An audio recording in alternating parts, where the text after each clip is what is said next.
हेडलाईन्सचे प्रायोजक आहे NBC bearings, लांब पळण्यासाठी. वाशिम यवतमाळच्या महायुतीच्या उमेदवारीवरून शेवटच्या क्षणापर्यंत सस्पेन्स. विद्यमान खासदार भावना गवळींचा पत्ता कट. संजय राठोडांना तिकीट निश्चित, सूत्रांची माहिती. भाजपमध्ये घर वापसीबद्दल एकनाथ खडसेंचं मोठं विधान. कार्यकर्त्यांना विश्वासात घेऊन निर्णय घेणार. दिल्ली दौऱ्यानंतर सुरू असलेल्या चर्चांवर एकनाथ खडसेंचं स्पष्टीकरण. नाशिकच्या पुरोहित संघाचा अप्रत्यक्ष भुजबळांना विरोध, तर हेमंत गोडसेंना पाठिंबा. गोडसे देवी देवतांबद्दल कधीच आक्षेपार्ह बोलले नाहीत, पुरोहित संघाचं पत्र.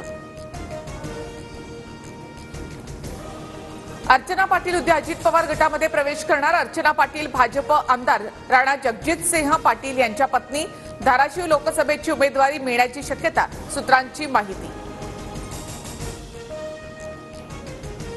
Hard work beats money and muscle.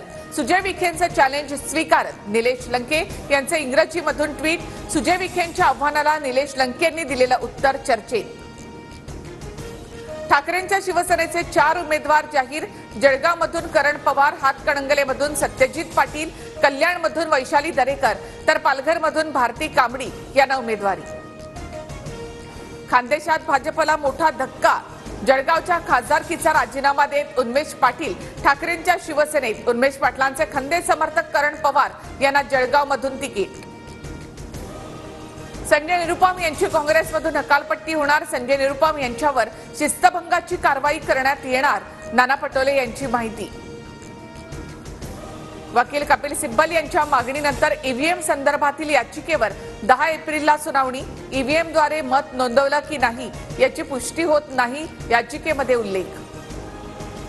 Congress नेते राहुल गांधींचा वायनाडमधून उमेदवारी अर्ज दाखल. राहुल गांधी एकाच मतदारसंघातून निवडणूक लढवणार अशी चर्चा. हेडलाईन्सचे प्रायोजक आहे एनबीसी बेरिंग्स, लांब पळण्यासाठी.